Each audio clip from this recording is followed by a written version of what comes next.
ang mga manlalaro kumakatawan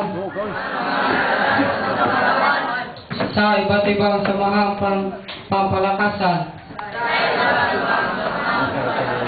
na kalahok sa mga kalaro ng ikatlong distrito kondisyon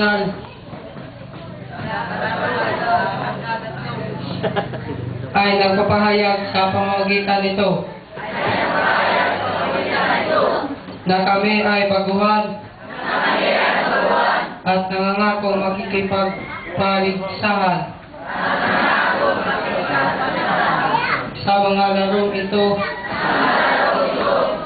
sa diwa ng tunay na pakikipaglaro.